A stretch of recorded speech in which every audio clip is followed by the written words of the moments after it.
Jai Ho, as we say in famous movie. So long live the Indo-French relationship. आया ना मजा। और जय हो के साथ भारत फ्रांस स्ट्रेटेजिक पार्टनरशिप की मजबूती और महत्वाकांक्षा पर जोर दिया।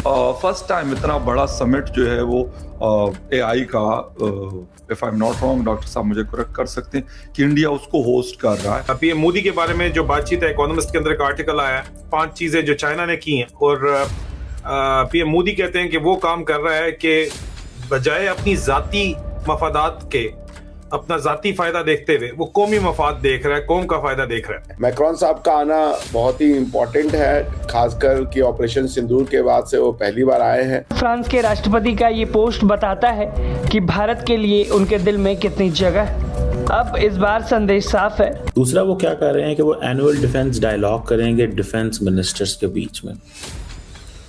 ये मैं क्यों बोल रहा हूँ? Because Pakistan needs to be very concerned and careful. India ने यूएस की मार्केट को भी कैप्चर किया हुआ है। अगर आप ये देखें पूरी दुनिया में, तो अगर इंडिया यूएस में सबसे ज़्यादा मेजोरिटी जो है पॉपुलेशन जो कि उनकी टेक्नोलॉजी बेसिस में काम कर रही है, वो इंडियंस ही है। यूरोपियन यूनियन की कई कंट्रीज मिल करके एयरबस बनाती हैं, उसका अभी एक मैन्युफैक्चरिंग यूनिट जो है वो खुलेगा बेंगलुरु के पास। लेकिन फ्रेंच प्रेसिडेंट का एक डेवलपिंग कंट्री के अंदर आके और ये लगाना, दौड़े लगाना, दैट मीन्स अ लॉट। जय हिंद दोस्तों, MBM न्यूज़ HD में आपका स्वागत है। आज भारत के साथ फ्रांस के रिश्ते आज अपने सबसे सुनहरे दौर में हैं।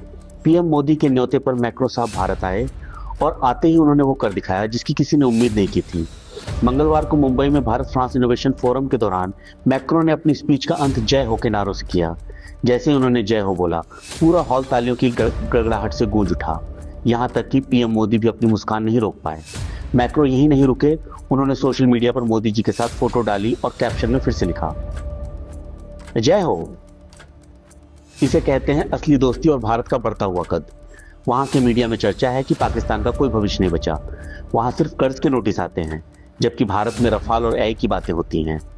सच तो यह है कि पड़ोसी मुल्क अब सिर्फ टीवी पर बैठकर भारत की तरक्की देख सकता है, क्योंकि उनके नसीब में तो सिर्फ रोना धोना और बिलावल के किस्से ही रह गए हैं। तो चलिए आइए देखते हैं पाकिस्तानी मीडिया का रिएक्शन।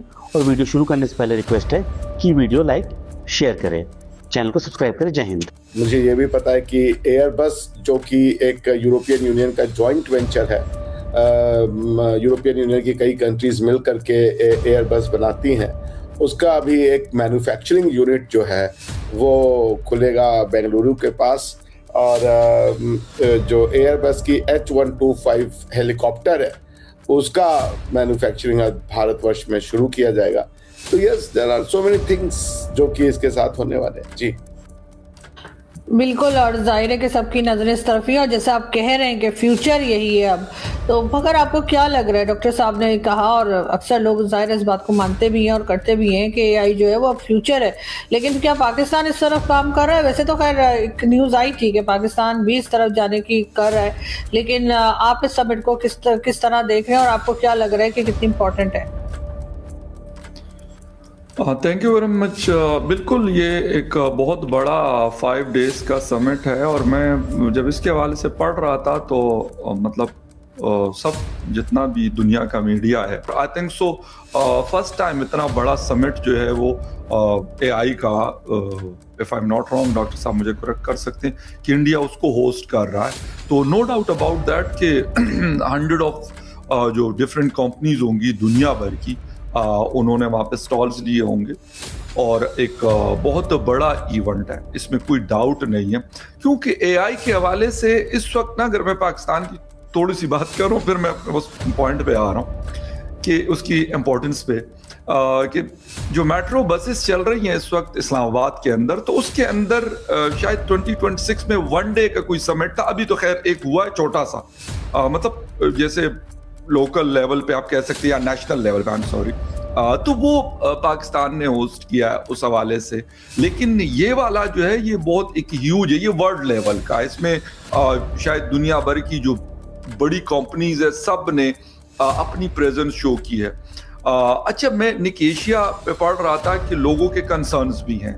लोगों को ये फिक्र है कि फिर मतलब इंसानी जो काम है, जैसे हम लोग काम करते हैं, जॉब्स होती हैं, मुख्तलिफ किस्म के रोल्स होते हैं मुख्तलिफ कंपनीज के, उसका क्या होगा। तो ये भी एक मतलब एक कंसर्न लोगों ने शो किया और उस पर बहुत बड़ा आर्टिकल, मतलब Nikkei Asia is a big platform, तो ये भी लोगों के कंसर्न है। लेकिन वहां के मिनिस्टर्स और बाकी जो लोग हैं वो कह रहे कि यार हमें पहले ये देखना है कि इससे हमें फायदा कितना होना है।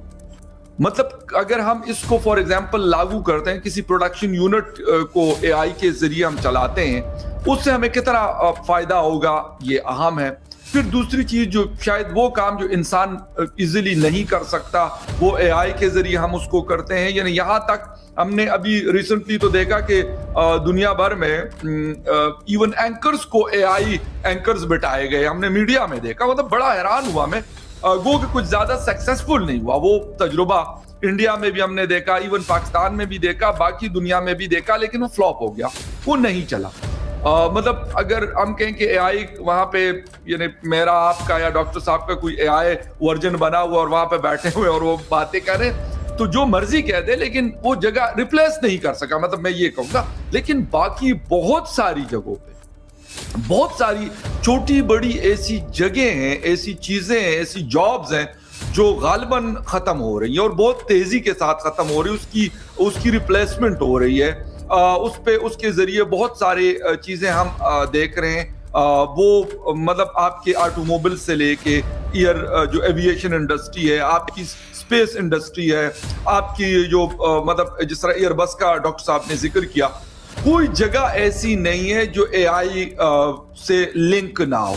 यानी हम किसी उसमें जाते हैं व्हाट्सएप पे, गूगल पे, तो वहां पे टक करके हमें एआई का ऑप्शन आ जाता है, फेसबुक के ऊपर हमें एआई का ऑप्शन आ जाता है। इससे अंदाजा लगा ले कि कितनी चीजें होंगी। गालिबन जिस प्लेटफॉर्म पे हम बात कर रहे हैं यूट्यूब पे, इसको भी काफी हद तक वो किया गया है, एआई का इस्तेमाल जो है तो वो हो रहा है। आपके डिफेंस में इसका से हो रहा है।